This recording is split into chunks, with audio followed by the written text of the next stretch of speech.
सीताराम गुणावली निशिदेवा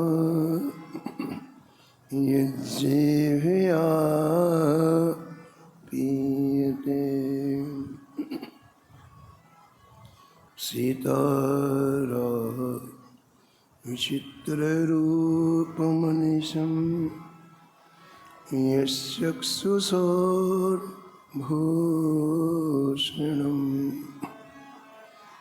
सीताराम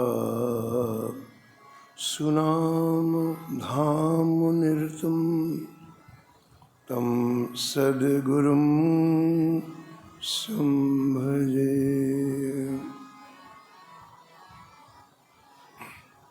नीलाम्बुज श्यामलकोमलांगं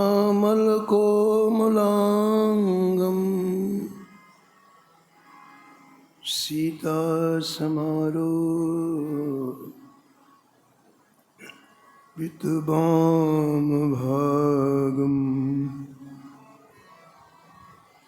पाणो महासायक चारुचापं नमामि रामं रघुवंशनाथं।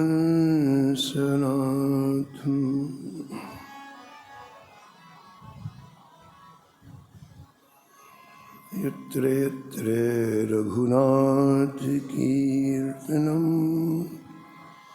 तत्र तत्र कृतमस्तकाञ्जलिं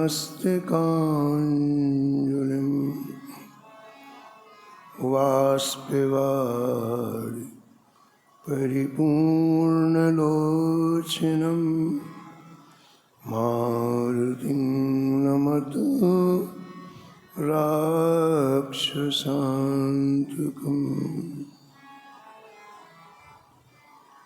वाञ्छाकल्पतरुभ्यश्च कृपासिन्धुभ्येव च पतितानां पावनेभ्यो श्रीवैष्णवेभ्यो नमो नमः। भक्त भक्ति भगवन्त गुरु चतुर नाम बपुएक, इनके पद वंदन किए नासत विघ्न अनेक।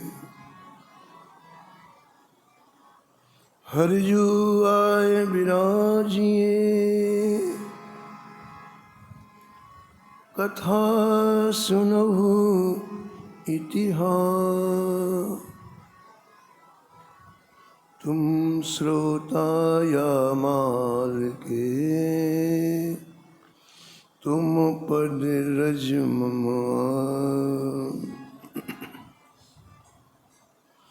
तुम पीछे जो और हैं श्रोता हैं रस खान, तिनके सकल मनोरथ पूर्वहु श्री भगवान।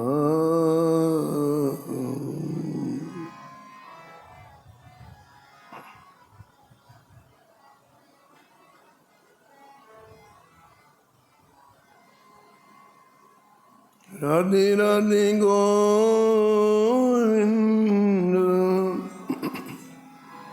गोविंद राधे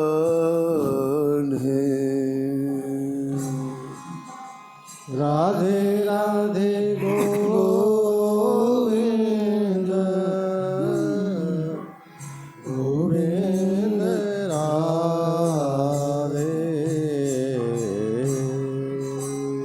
राधे राधे गोविंद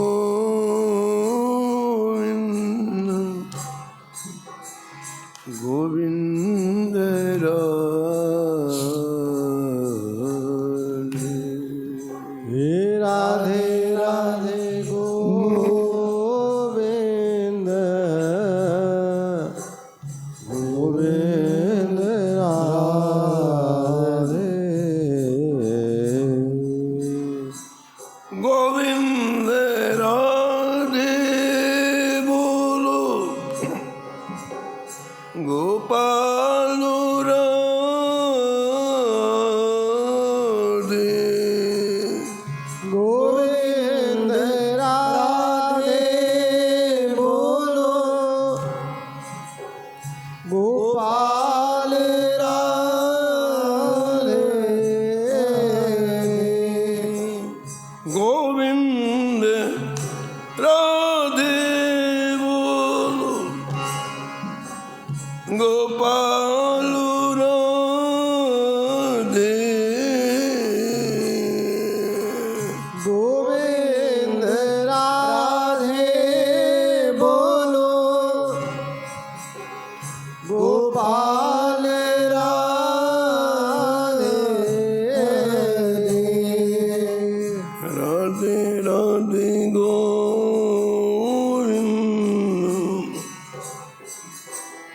गोविंद राधे राधे राधे गोविंद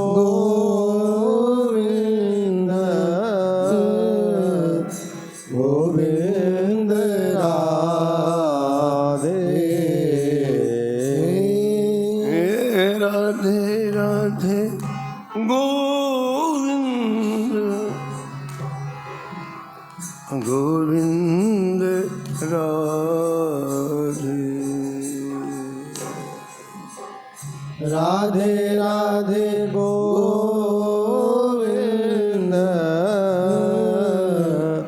गोविंद राधे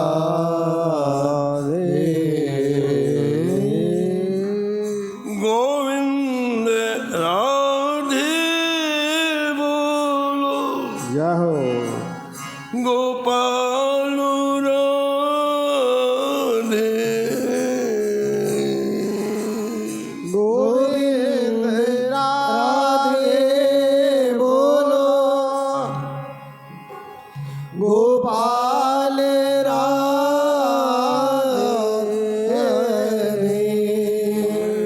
राधे राधे गोविंद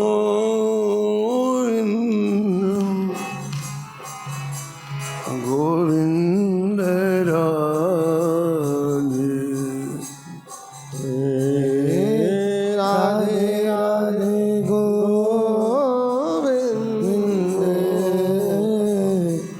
गोविंद राधे राधे राधे गोविंद गोविंद राधे राधे राधे गोविंद गोविंद राधे श्री जानकी वल्लभ लाल की जय श्री मंगल मूर्ति हनुमान जी महाराज की जय सपरिकर श्री भक्तमाल जी के सब संत भगवान की श्री स्वामी अग्रदास जी महाराज की श्री नाहाजी महाराज की श्री प्रियादास जी महाराज की श्री वृंदावन धाम की श्री बांके बिहारी लाल की श्री राधा वल्लभ लाल की श्री गिरिराज जी महाराज श्री यमुने महारानी की श्री राम नाम महाराज की श्री महाराज जी जय जय श्री राम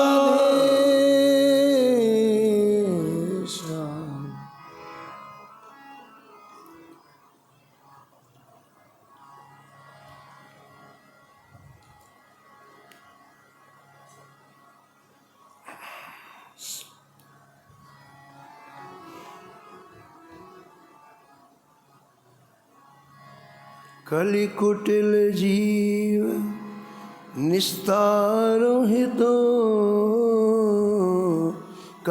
कुटिल जीव निस्तार हित श्री वाल्मीक तुलसी भयो श्री वाल्मीक तुलसी भयो त्रेता काव्य निबंध करी शतकोटि रामायण त्रेता काव्य निबंध करी शतकोटि रामायण एक अक्षर उद्धर ब्रह्म हत्यादि परायण एक अक्षर उद्धरे ब्रह्म हत्यादि परायण अब भक्तन सुख देन बहुर लीला विस्तारी अब भक्तन सुख देन बहुर लीला विस्तारी राम चरण रसमत रहत निस्मृत धारी राम चरण रसमत रहत आहनिस व्रत धारी संसार अपार के पार को संसार अपार के पार को सुगम रूप नौकालियो सुगम रूप नवकालियो कलि कुटिल जीव निस्तार हितो कल कुटिल जीव निस्तार श्री वाल्मीक तुलसी भयो श्री वाल्मीक तुलसी प्रातः स्मरणीय परम वंदनीय श्री भक्तमाल के रचयिता श्री नाभा गोस्वामी जी इस छपे में कलि पावना अवतार संत शिरोमणि श्री गोस्वामी तुलसीदास जी महाराज का स्मरण किया है और निष्कर्ष के रूप में कहते हैं अपार भवसागर को पार करने के लिए गोस्वामी तुलसीदास जी ने एक ऐसी सहज और सरल नौका प्रदान कर दी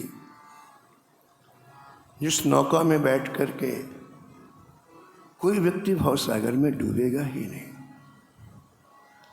नौका में बैठ कर के वो सीधे श्री ठाकुर जी के धाम में जाएगा।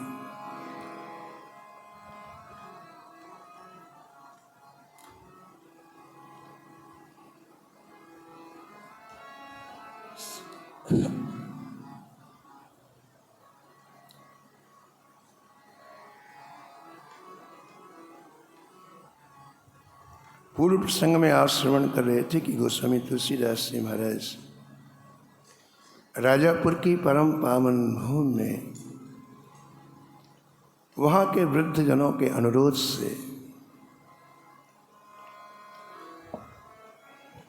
15 वर्ष तक काशी में आपने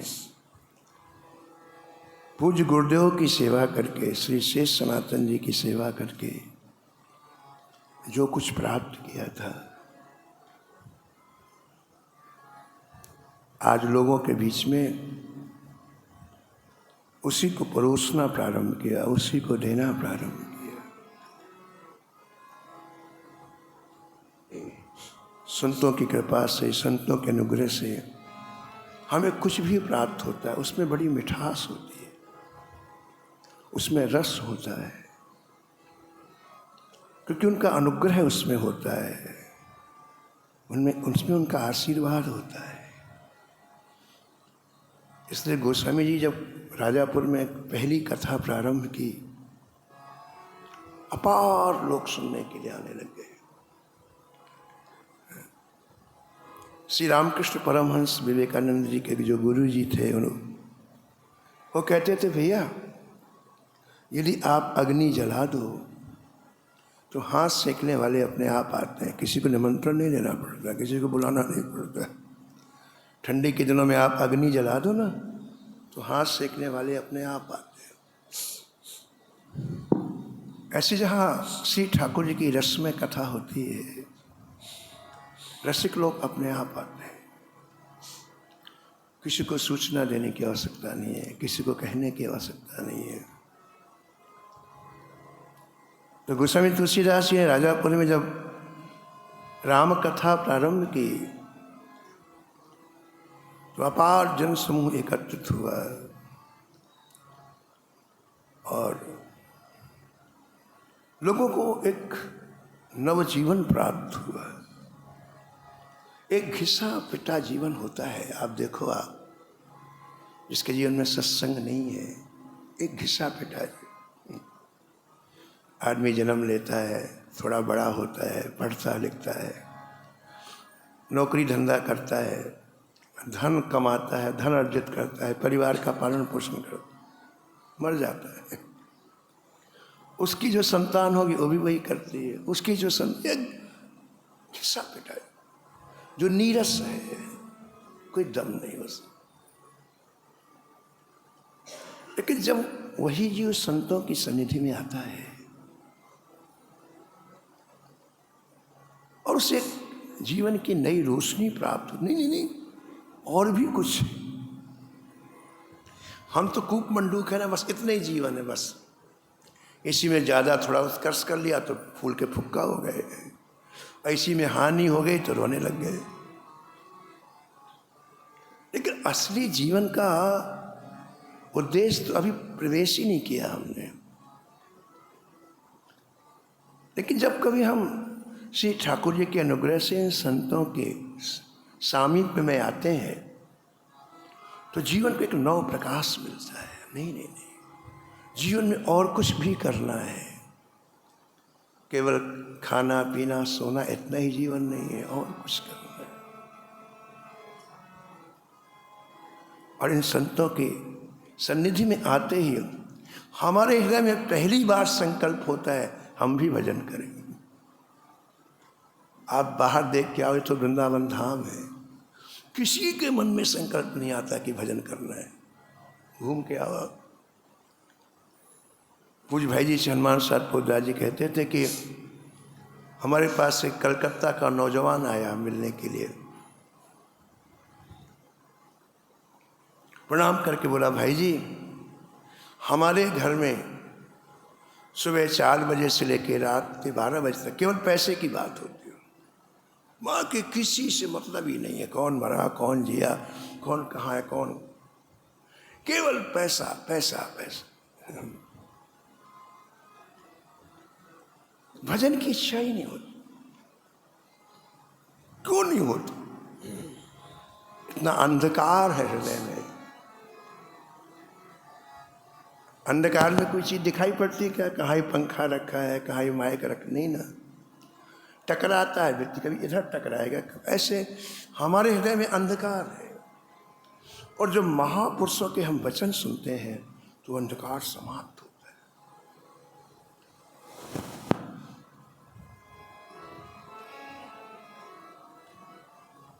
बंदौ गुरुपद कंज कृपा सिंधु नर रूप हरि।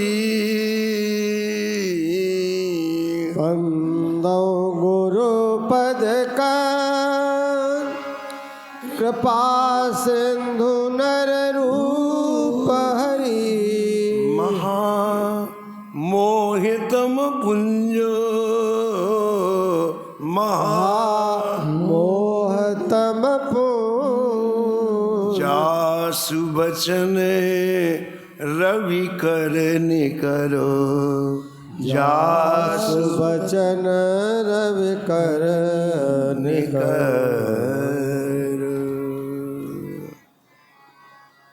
महामोहतम, महामोह का अंधकार है हमारे हृदय में। जब संत गुरुदेव की वो सूर्य की किरणों के समान वाणी अंदर प्रवेश करती है, तब भजन करने की इच्छा होती है। सारे ब्रह्मांड में लोग सो रहे हैं, कोई मतलब नहीं, मोह निशा में सब सो रहे हैं। तो आज राजापुर में जब कथा का प्रवाह चला, एक नवजीवन लोगों को प्राप्त हुए। पूर्व लोगन अनुरोध ते, पूर्व लोगन अनुरोध ते, लियो भवन बनवाए, लियो भवन बनवाए, रहन लगे अरु कहत भे, रहन लगे अरु कहत भे, रघुपति कथा सुहाय, रघुपति कथा सुहाय, रघुपति कथा सुहाय, रघुपति कथा सुहाय।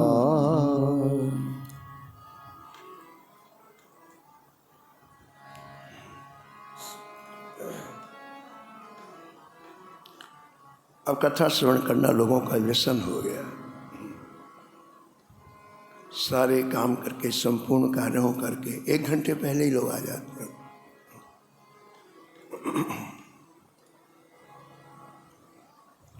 बड़ा रसमय जीवन।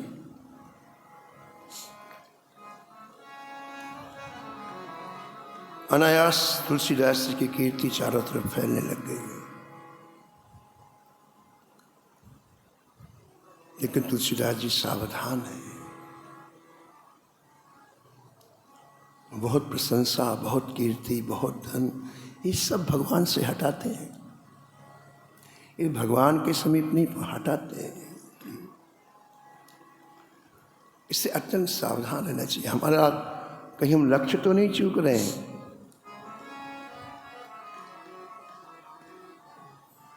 इसलिए गोस्वामी जी इतने लोगों की जय जयकार सुन करके, प्रशंसा सुन करके जब आते हैं अपनी कुटिया में, अपने गृह में,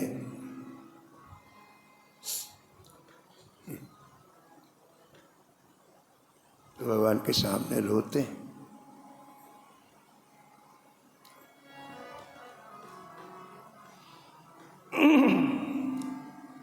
कबहू की हाँ यही रहनी रहो,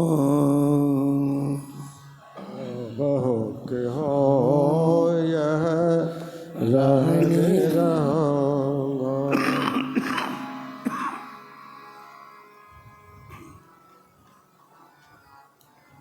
कबहू की हाँ यही रहनी रहो,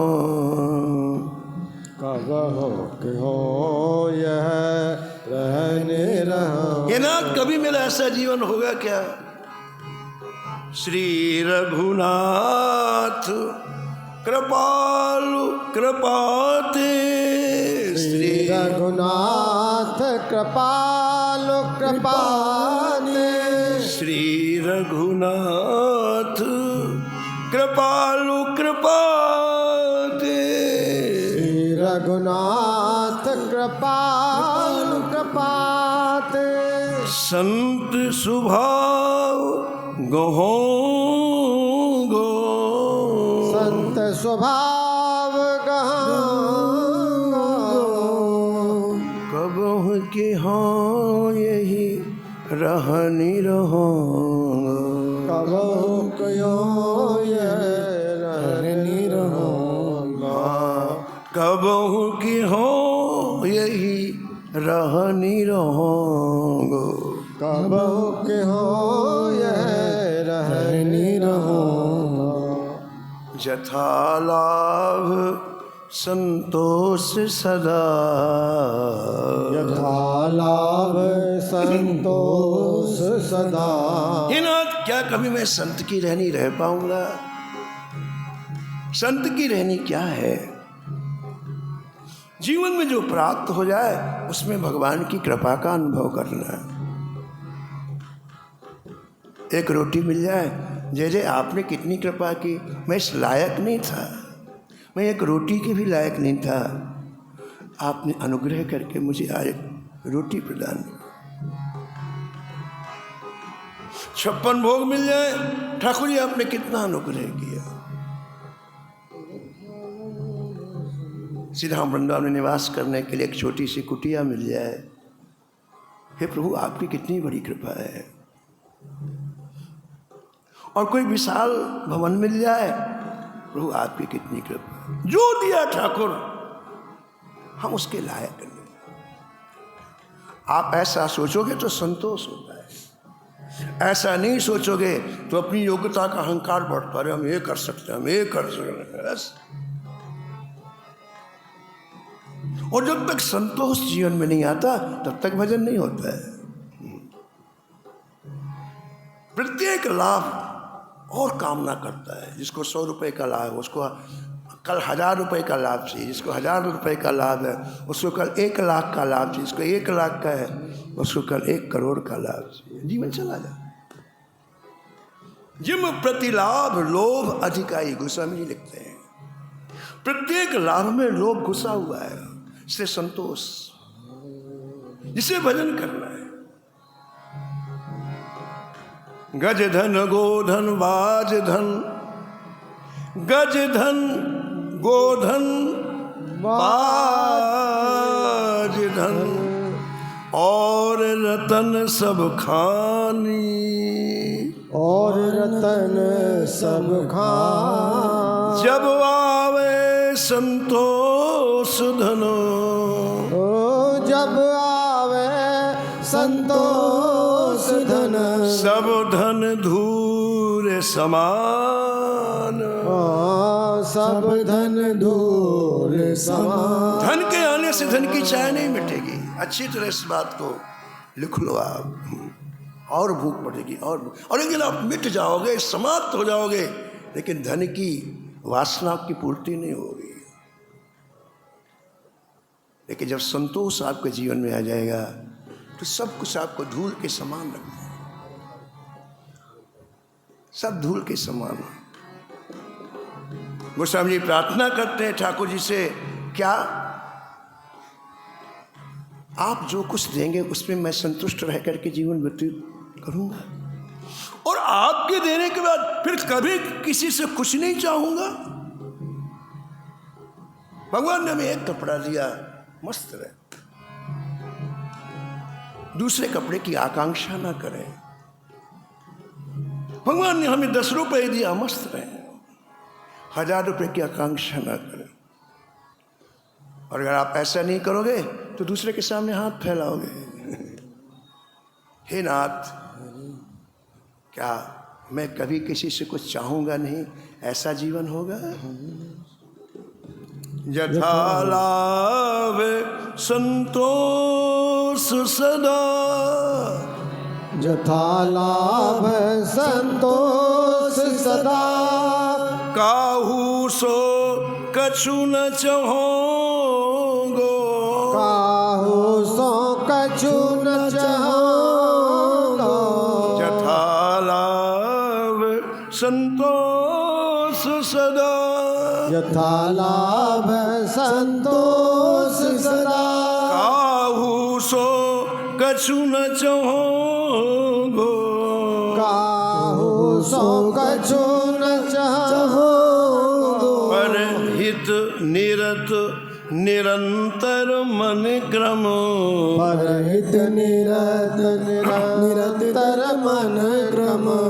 वचन नेम निभोगो, वचन निभोगो। वचन नेम निभो गो भजन देव हो गो।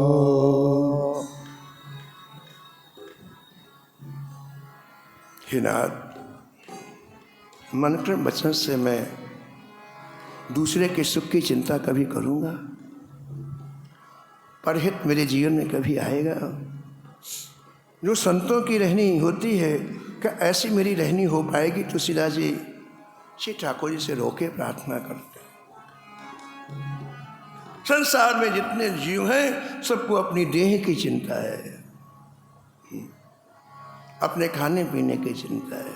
हे नाथ, कभी मेरा ऐसा विश्वास होगा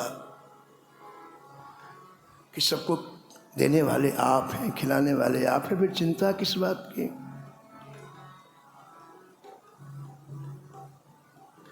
पर हरि देव जनित चिंता दुख, पर हरि देह जनित चिंता, सुख सम बुद्धि सहोगो,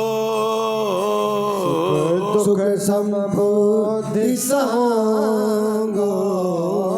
तुलसीदास प्रभु यह पथ रहे हैं, तुलसीदास प्रभु यह पथ रहे। तुलसीदास प्रभु यह पथ रहे हैं, तुलसीदास प्रभु यह पथ रहे।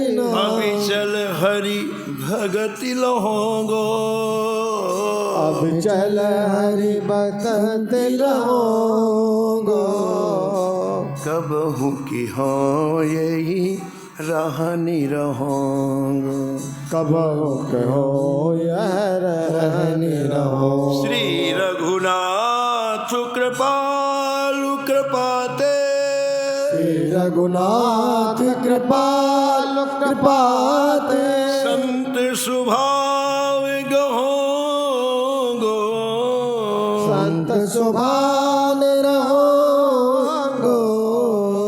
कब हूँ कि हो यही रहनी रहोगो, कब हो कि हो यह रहनी रहो। जीवन में बहुत जय जयकार हो, प्रशंसा हो, तो सावधान हो जाना चाहिए। हम अपने लक्ष्य से भटक तो नहीं रहे हैं। हमारा लक्ष्य लोगों की प्रशंसा नहीं है, भगवत प्राप्ति है। और ये चित्त की आदत चिपकने की है। जहाँ लोग आरती करेंगे, जहाँ लोग आपको प्रणाम करेंगे, चित्त वहाँ चिपक जाता है, उनको याद करता है, ठाकुर को याद नहीं करता है। अत्यंत सावधान रहना चाहिए। पूज्य श्री प्रभुदत्त ब्रह्मचारी जी ने लिखा है कि एक बार किसी राजा के राज्य में अकाल पड़ा। राजा ने विचार किया कि लोग मर ना जाएं, तो कहा भाई इस पहाड़ में तुम लोग खुदाई करके पहाड़ को समतल करो। आधा घंटे काम करोगे तो 10 किलो गेहूँ, 10 किलो चावल, 10 किलो दाल मिल जाए। एक बहाना कि थोड़ा बहुत कुछ करेगा ना तो उससे कुछ ना कुछ प्राप्त होगा, एक बहाना। तो लोग करने लग गए। अब आधा घंटा कितना समय लगता है, और वहाँ से अन्न दिया जाने लग गया और लोगों के प्राण बचने लग गया। एक घास खोदने वाला एक गरीब व्यक्ति आया और पूछा कि भाई ये क्या हो रहा है? लोग ना राजा की तरफ से ये कार्य प्रारंभ में कोई भी आधा घंटे काम करे और उसको एक पूरे दिन के लिए भोजन मिल जाता है, पूरे परिवार के लिए भोजन मिल जाता है। वो घास खोदने वाले ने क्या किया कि अपनी खुरपी और वो तो रख दी और खुदाई करने लग गया। जितनी देर का नियम था, विधान था खुदाई की, लेकिन जहाँ हाजिरी लगाई जाती वहाँ नहीं गया वो, जहाँ दिया जाता था वहाँ नहीं गया, चुपचाप चला गया। अब 1 दिन निकला, 2 दिन निकला, 3 दिन निकला, 4 दिन निकला, 5। तो जो व्यवस्थापक तो उनकी दृष्टि के कि बाकी सब लोग लेके जाते हैं, ये कुछ लेके क्यों नहीं जाता है? तो राजा से कहा कि राजन, अपने यहाँ एक ऐसा व्यक्ति आता है जो काम तो करता है लेकिन कुछ लेके नहीं जाता है। आज उसको करीब 15 दिन हो गए। अच्छा, राजा ने कहा कल हम वहाँ आएंगे तो बुलाना उसको। राजा आया, वो काम कर रहा था। कर्मचारी लोगों ने कहा आप चलो, आपको राजा बुला रहे हैं। राजा के पास आया, उसने प्रणाम किया। राजा ने कहा भैया आप जब श्रम करते हो तो आप क्यों नहीं ले जाते हो? श्रम के बदले में यहाँ दिया जाता है आटा चावल गेहूँ, आप क्यों नहीं ले जाते? कितनी बढ़िया बात उसने कही, कितनी सुंदर बात कही। उसने कहा महाराज आप इतने गरीबों का पालन करते हैं, इतने लोगों को अन्न देते हैं, क्योंकि आपकी सामर्थ्य इतनी है। आप राजा है ना, आपके पास साधन है, आपके पास धन है, तो आप इतने लोगों का पालन कर रहे हैं। और मैं गरीब हूँ, मेरे पास धन नहीं है, तो मैं इतना श्रम इसलिए करता हूँ किसी भूखे का पेट भर जाए। मैं अपने श्रम के द्वारा ये परोपकार कर रहा हूँ। मैं नहीं लूँगा तो किसी भूखे के काम में आएगा ये, इसलिए मैं ऐसा कर रहा हूँ। मैं भी सेवा करना चाहता हूँ। मेरे पास कोई साधन नहीं है, लेकिन शरीर के श्रम के द्वारा मैं एक आदमी का तो पेट भर ही सकता हूँ। इतनी बढ़िया सोच। राजा ने सुना तो आश्चर्यचकित हो गया। राजा ने कहा हमारे राज दरबार में चलो। राज दरबार में ले जाकर राजा ने उसे राज्य का उत्तराधिकारी बना दिया। एक महान गरीब व्यक्ति, उसे राज्य का अपने राज्य का उत्तराधिकारी बना दिया, पूरा राज्य सौंप दिया। आज के बाद तुम संचालन करो राज्य का। उफ, पूरा परिवार नाराज हो गया, पूरे मंत्री नाराज हो गए, क्योंकि वहाँ तो सब महाराज वाह वाही करके पैसे लूटने वाले रहते हैं। ये जितने बड़े लोग रहते हैं ना, इनके पास ऐसे थर्ड क्लास के लोग रहते हैं। अब सबको आश्चर्य कि ये प्रधानमंत्री बन गया, प्रधानमंत्री राजा ने बना लिया इसको।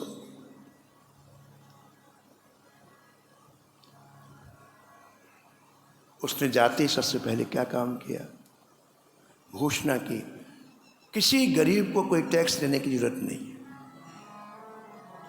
सब लोग अपने अपने कर्तव्य का पालन करो। किसी को किसी तरह का अभाव हो आप आधी रात में आ जाओ, किसी को किसी तरह का कष्ट हो आप सीधे राज दरबार में आके मिलो। किसी को घूस देने की आवश्यकता नहीं है, किसी को झूठ बोलने की आवश्यकता नहीं।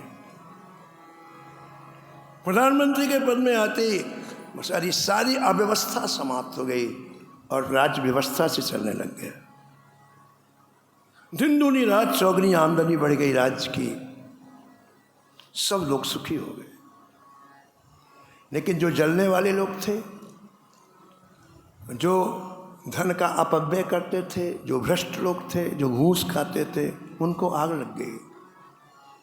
उन्होंने कहा इसको कैसे निकाला जाए।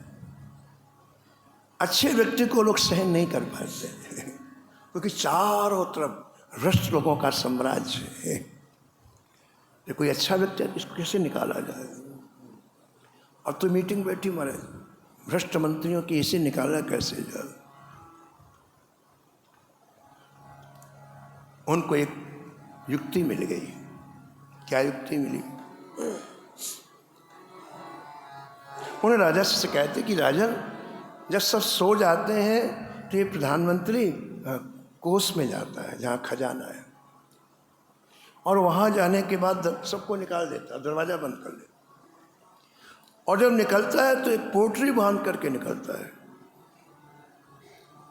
हजूर, ये बाहर से ईमानदारी दिखा रहा है, अंदर से ये कोष खाली कर रहा है। और यदि आपको हमारी बात पर विश्वास नहीं है तो कल हम आपको दिखा देते। राजा उनकी बात पर आ गया। और दूसरे रात्रि को राजा ने एक छोटी सी ऐसी इतनी सी देखने की जगह बनवाई कोस में, इसमें अंदर व्यक्ति क्या कर रहा है दिखाई पड़े और व्यक्ति बाहर से देख रहा है ये पता ना चले। राजाओं की क्या सारी व्यवस्था होती है। रोज की तरह वो गरीब घसियारा आया, सबको कह दिया भाई तुम लोग जाओ, 10 बज गया है। उसने दरवाज़ा खोला, अंदर गया, दरवाज़ा बंद कर, कोर्स के एक कोने में जाकर के बैठा। सबसे पहले उसने अपनी राजकीय पोशाक उतारी, प्रधानमंत्री की पोशाक होती है, सारी पोशाक उतार के रख दी। उसके पास एक पोटली थी, पोटली, उस पोटली को खोला उसने और पोटली को खोल करके उसने अपने वो पुराने वस्त्र निकाले, जो फटी हुई धोती थी, जो फटा हुआ कुर्ता था, जो फटा हुआ उसका गमछा था, जो उसकी खुरपी थी,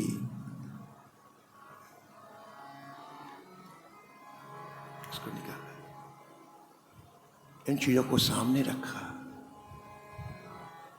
और सामने रख के कहा, हे प्रभु, मैं वही घसियारा हूँ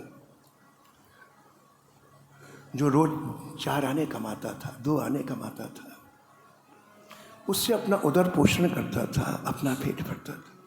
मैं वही हूँ। आपने अनुग्रह किया, आपने कृपा की, मुझे प्रधानमंत्री बना दिया। मैं इस बात तो कभी भूलूं नहीं, आपने मुझे यहां पहुंचाया। मेरे हृदय में कभी अहंकार नहीं आए, मैं इतने बड़े राज्य का मालिक बन गया। मेरे ऊपर आप अनुग्रह करो, कृपा। रोज रात्रि में ठाकुर जी के सामने आंसू बहाना। जैसे प्रातःकाल होता, पुराने कपड़े उतारता हो, फिर पोटली में बांध लेता और राजकीय पोशाक से बाहर आता। राजा ने ये दृश्य देखा, छोटे से, वो जो छोटी सी खिड़की थी उससे देखा, उसकी बातें सुनी, आश्चर्य में। जैसे कोर्ट से बाहर निकला, राजा चरणों में गिर पड़ा, बोले अब प्रधानमंत्री नहीं, मैं तुम्हें अपना गुरु बनाना चाहता। तो मेरे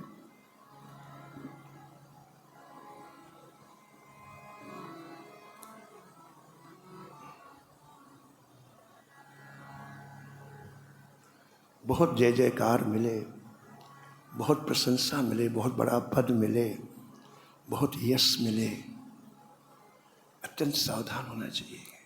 अपनी पहले वाली रहनी को याद करना, हम कहाँ थे, आज ठाकुर जी हमको कहाँ भेजा है, सब लोगों को याद रखना चाहिए।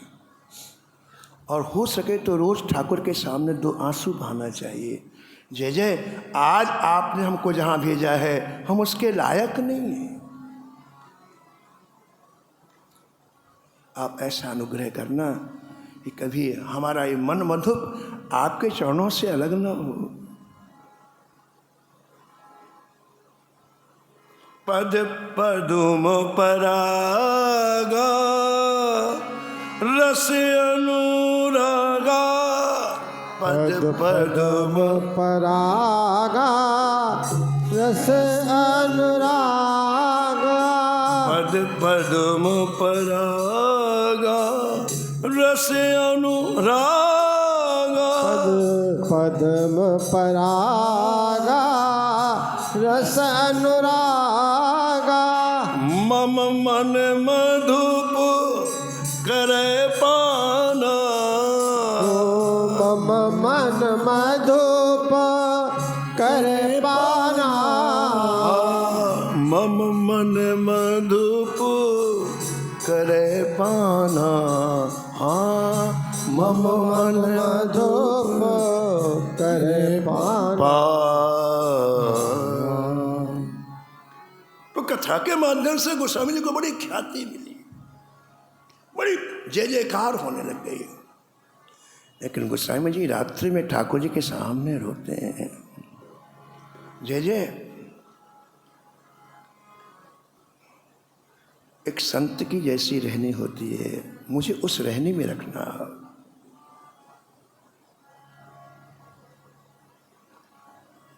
ऐसा लिखा हुआ है कि श्री यमुना जी के उस पार, इस पार तो राजापुर गांव और उस पार तारपीतो गांव था, जहाँ एक भरद्वाज गोत्री ब्राह्मण रहते थे।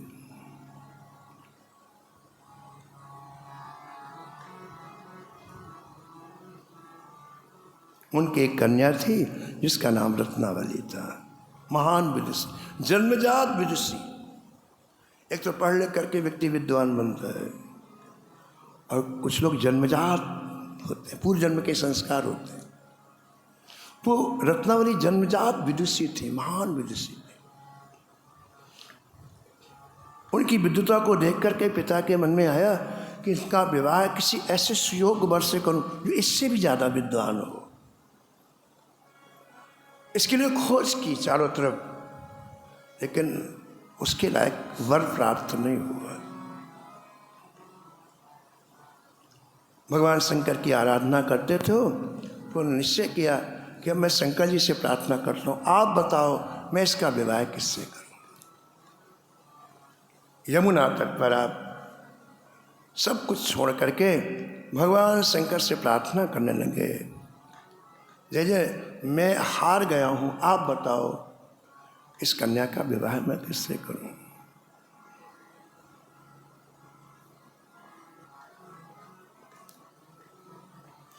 भगवान शंकर प्रसन्न हुए और आकाशवाणी की, ब्राह्मण देवता इस कन्या के योग्य वर तुलसीदास, तुम कल जाओ राजापुर गांव, सब परिवार जाओ, पहले कथा सुनो और फिर निवेदन करो, इसके लिए योग्य वर तुलसीदास। बड़ा प्रसन्न हुआ।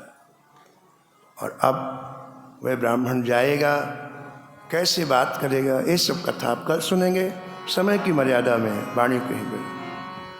हरि भजले हरि भजले, हरि भजने का मौका है। हरि भजले हरि भजले, हरि भजने का मौका है। ये मौका चूक न जाए, ये मौका भी अनोखा है। ये मौका चूक ना जाए, ये मौका भी अनोखा है। हरि भजले हरि भजले, हरि भजने का मौका है। हरि भजले हरि भजले, हरि भजने का मौका है। नमो नमो श्री भक्त सुमान, नमो नमो श्री भक्त सुमान। जाके सुन तो महात्म नासत, जाके सुनत महात्म नासत। और झलकत राधानंदना, और झलकत राधानंद लाल। गद गद स्वर पुलकित अंग अंगन, गद गद स्वर पुलकित अंगन। लोचन बरसत असुवन जात, लोचन बरसत असुवन जात। उतर जात अभिमान ब्याल विषय, उतर जात अभिमान ब्याल विषय। हालेत जीवाय सुरसते काल, लेत जीवाय सुरसते काल। होत प्रीत हरि भक्त जनन सो, होत प्रीत हरि भक्त जनन सो। लेत शीघ्र हटि चरण प्रछाल, लेत शीघ्र हठि चरण छाय तजत कुसंग लेत सत्संगति गजत कुसंग लेत सत्संगति भागु जगत को अद्भुत भाग भाग जगत को अद्भुत भाग निशिवासर सोवत अरु जागत निशिवासर सोवत अरु जागत रोम रोम हुए करत निहार रोम रोम है करत निहार अग्र नारायण दास प्रिया प्रिया अग्र नारायण दास प्रिया प्रिया श्री अग्र नारायण दास प्रिया प्रिया अग्र नारायण दास प्रिया प्रिया प्रगति जीवन रसिक रसाल प्रगति जीवन रसिक रसाल नमो नमो श्री भक्त सुमाल